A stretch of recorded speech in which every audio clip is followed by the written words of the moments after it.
Halo teman-teman, balik lagi bersama saya di channel YouTube Bang Leo Elektro di dalam segmen Ayo Belajar Elektro. Jadi di video kali ini kita akan bahas tentang kapasitor.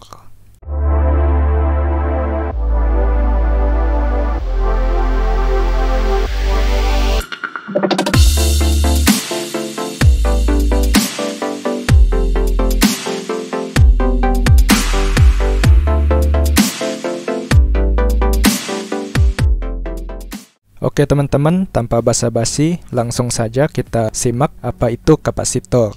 Jadi, kapasitor merupakan sebuah komponen elektronik yang berfungsi untuk menyimpan muatan listrik dan melepaskan muatan listrik tersebut ketika diperlukan.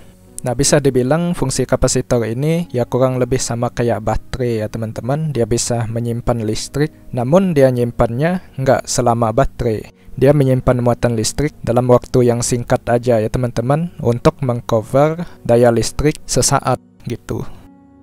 Oke, lanjut kita akan simak untuk nilai dan unit kapasitor. Jadi kapasitor itu diukur dengan satuan farad atau simbolnya F ya teman-teman. Tapi teman-teman umumnya ring nilai kapasitor yang sering digunakan di dalam perangkat elektronika biasa sekitar 1 pF atau picofarad sehingga 1 NF nanofarad sampai dengan ribuan μF atau mikrofarad ya teman-teman. Nah, jadi di sini 1000 pF bersamaan dengan 1 NF, lalu 1000 NF bersamaan dengan 1 μF. Ini yang sering ditemukan di dalam rangkaian elektronik biasa, yang nilainya kecil-kecil seperti μF, NF, dan pF. Nah, sedangkan nilai F atau farad itu sendiri merupakan nilai yang sangat besar teman-teman, yakni 1 farad bersamaan dengan 1 juta μF. Atau 1 juta mikrofarad. Oke, paham ya teman-teman? Nah, lanjut kita akan lihat tipe-tipe kapasitor. Di sini saya cuma mencatat 4 tipe kapasitor. Nah, mungkin ada lagi yang tipe yang lainnya.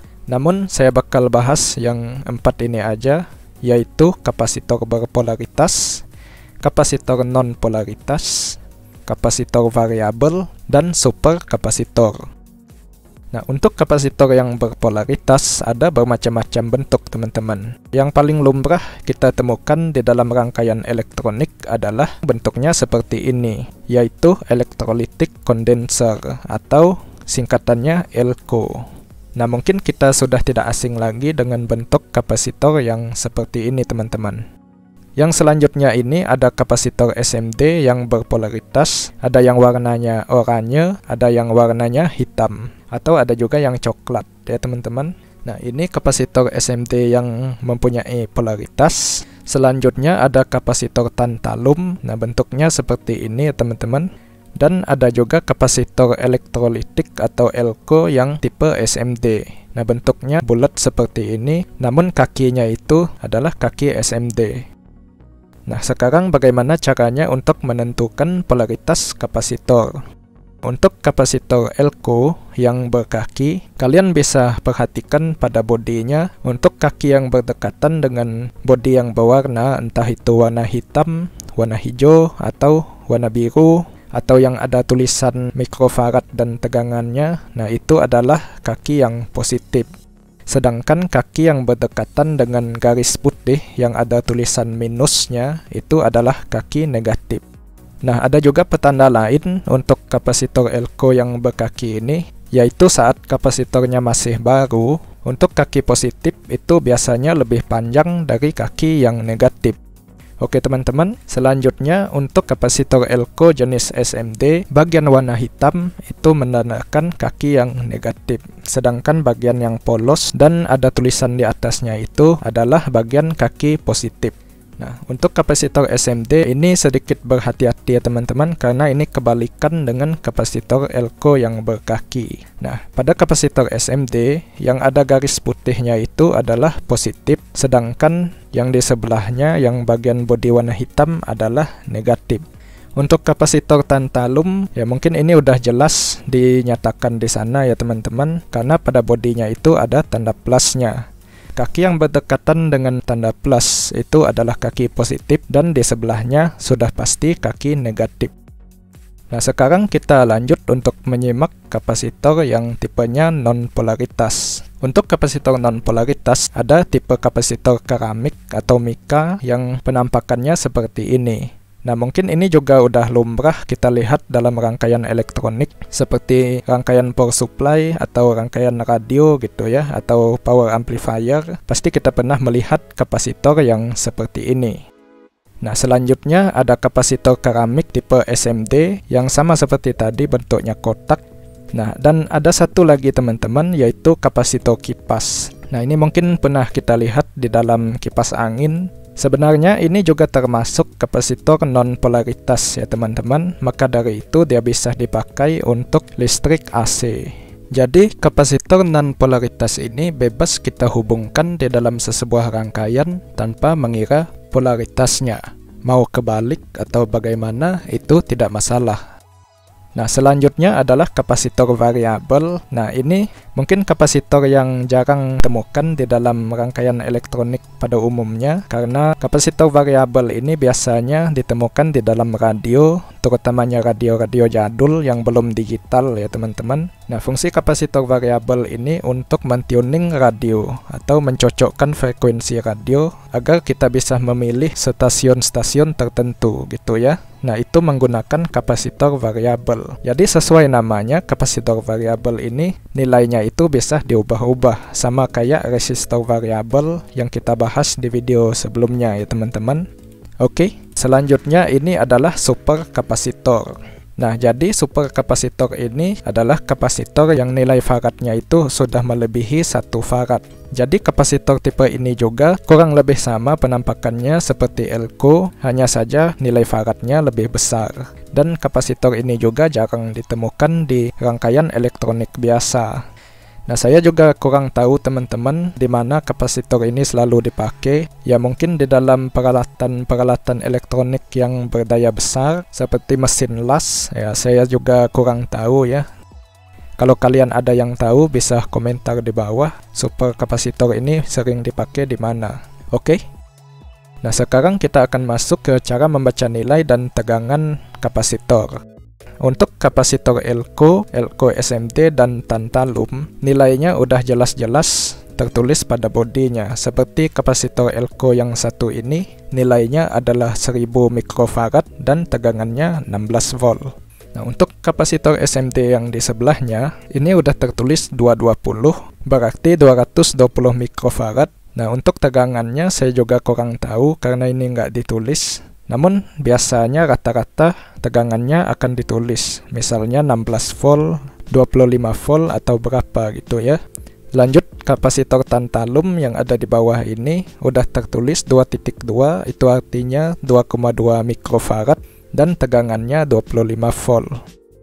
Nah, untuk kapasitor non-polaritas, ini cara membaca nilainya itu kurang lebih sama kayak membaca nilai resistor di video yang minggu kemarin ya teman-teman. Jadi angka 1 pada kapasitor adalah digit pertama, angka 0 adalah digit kedua, dan angka 2 di sini adalah multipliernya. Ketika digabungin, ini akan menjadi 1000 atau 1000. Maka nilai dari kapasitor ini adalah 1000 pf yang bersamaan dengan 1 nf atau 1 nanofarad. Nah, untuk kapasitor SMD yang ukuran kecil dan bentuk kotak seperti ini yang ada tulisannya, cara membaca nilainya sama seperti membaca nilai kapasitor yang non-polaritas. Nah, sekarang kita akan lanjut dengan cara kerja kapasitor. Kita akan melihat pada video animasi yang satu ini. Pertama-tama, ketika kapasitor belum dihubungkan ke tegangan listrik, maka di setiap plat kapasitor ini ada sepasang muatan positif dan muatan negatif, atau dikenali sebagai proton muatan positif dan elektron adalah muatan negatif. Dan kedua-duanya seimbang atau sama banyaknya ya teman-teman. Nah, ketika kapasitor sudah terhubung dengan sumber daya listrik, maka elektron yang berada pada terminal positif ini akan perlahan-lahan menghilang dan berpindah ke plat negatif yang ada di bawahnya. Nah, setelah semua elektron ini berkumpul di bawah, maka kapasitor itu dinyatakan penuh. Nah, kondisi ini menyebabkan adanya perbedaan potensial di dalam kapasitor. Karena elektronnya semua berkumpul di bagian plat negatif ini, maka elektron ini mempunyai keinginan untuk berpindah kembali ke plat yang positif yang di atas. Namun karena listriknya masih nyala gitu ya, maka elektron ini tidak bisa kemana-mana dan tertahan di sana. Nah, ketika sumber daya listrik udah mulai lemah atau mati, maka elektron yang berada di plat negatif tadi perlahan-lahan bakal berpindah kembali ke plat yang positif. Dan pada saat inilah kapasitor mengcover daya listrik untuk menyalakan beban dalam waktu yang singkat gitu ya. Sehingga semua elektronnya kembali ke plat positifnya, maka kapasitor ini dinyatakan habis. Nah, maka dari itu ketika sumber daya listriknya kurang stabil, misalnya naik turun atau hidup mati di dalam sekejap gitu ya, kapasitor ini bisa mengcover tegangan listrik untuk beban dan menjaga tegangan listrik ke beban agar tetap stabil meskipun sumbernya itu naik turun gitu ya. Nah, seperti itulah simpelnya cara kerja kapasitor. Oke teman-teman, sekarang bagaimanakah sebuah kapasitor bisa menstabilkan tegangan DC? Nah, kita bisa analogikan kapasitor itu seperti sebuah tandon air ya teman-teman. Nah, seperti yang kalian bisa lihat di dalam video animasi yang satu ini, anggap saja tandon air ini adalah sebuah kapasitor dan pipa yang di atas adalah sumber listriknya dan pipa yang di bawah adalah pipa output. Ketika kalian melihat animasi ini, air yang masuk ini kurang stabil, ini terkadang deras, terkadang perlahan gitu ya. Namun untuk pipa yang di output, airnya bisa tetap stabil dengan kecepatan yang sama gitu ya.